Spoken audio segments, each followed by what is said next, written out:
Professor Boardway here, and I just wanted to talk to you a little bit about one of the services that my company offers, which is architectural consultation.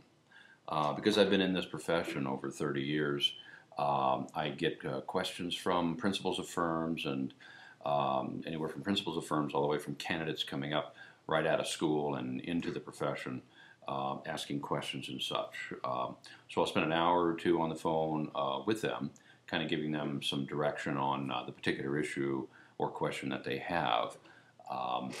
And whether it's opening a new office and the things that we need to do and should plan for and such to run a successful office, or also challenging individuals to the project as well, whether it's a challenging client, or a challenging construction manager, general contractor, consultants. So we go through the whole gambit of issues, and so my objection, of course, direction actually is to give you proper ways of resolving professionally the issues at hand.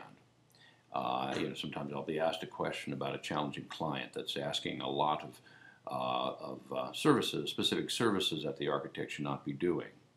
And then I have to go back and talk to them a little bit about what we are responsible for, what we're not responsible for, what we should say, what we should not say, and to whom and when.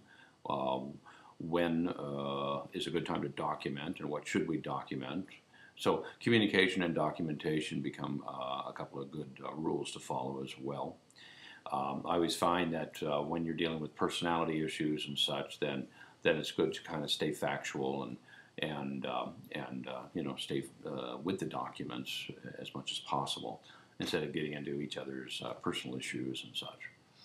Sometimes with this profession, the stress can kind of get to us to where that will come into the picture, personal issues. And so then we have to kind of put them back on the other side of the fence and basically say, well, let's stay with the facts and deal with the issues and resolve the present condition as best we can, so we can move on and finish this project type of thing, for example.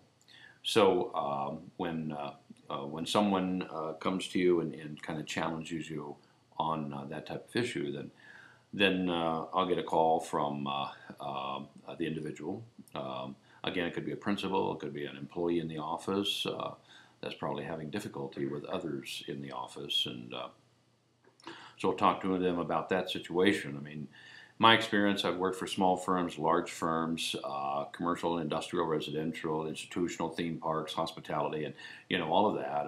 And then, of course, I've been running my office since 1987, so it's been a while when we opened that one. So I do have some experience I could share with you if you want to call and ask, and we can talk about that. Sometimes I might ask you to submit some documents to us. Let me take a look at the contract you're using. Where does the client get the impression that you are supposed to be doing certain services that is possibly outside your scope of work? And then going back just to the rules I follow as an architect, we take direction from two entities, which basically would be the client or the owner. We use them synonymous in my lectures, and then also the agency.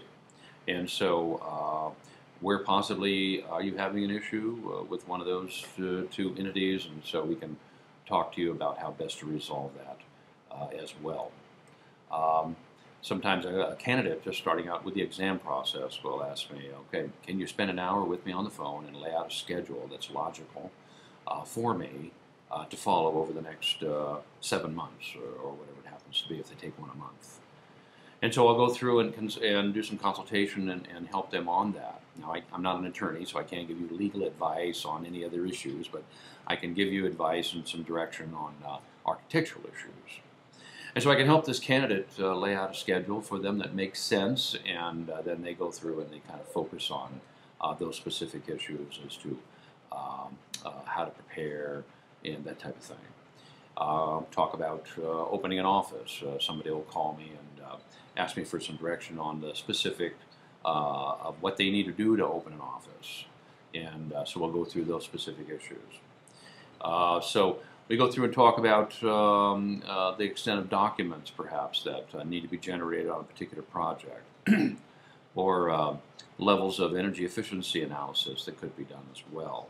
So we'll talk about that, and perhaps a schedule that might be given to the architect that is kind of unrealistic, and how do you deal with a client that wants to hold to an unrealistic schedule or budget. And so we bring documents to the table to confirm the fact that this is unrealistic, but we always think win-win. It's like, okay, I think that's kind of hard to achieve, however, let me see if I can get you close to it. Is a good logic to follow, and that way at least the client knows that you're out for their best interest, and and you're going to try to get them into that particular project as soon as possible, close to their schedule. If the client is willing to pay additional fees and such, they can perhaps accelerate the construction phase and go fast track versus CPM, critical path method, or perhaps pay additional fees to the agency to accelerate plan check document phase, and segment if the agency is willing to go that route as far as segmented documents and inspections and such. Or is the client willing to pay the architect and the consultants overtime to accelerate the document stage, to accelerate the schedule. Sometimes individuals will come to me about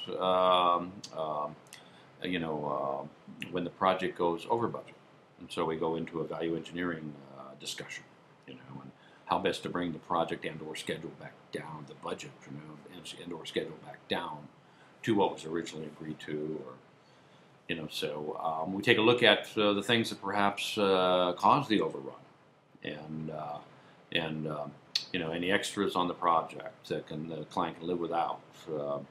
Maybe substitutions of materials. We don't need the tile from Italy. Maybe we can get a local vendor, or something like that. And, if that doesn't work, then we go into perhaps the systems. Take a look at the systems, and can we bring the cost down that way, or perhaps phasing the project internally, externally, physically. And so there's a lot of different ways through value engineering that we can look at as well. So these are the things we talk about in this discussion.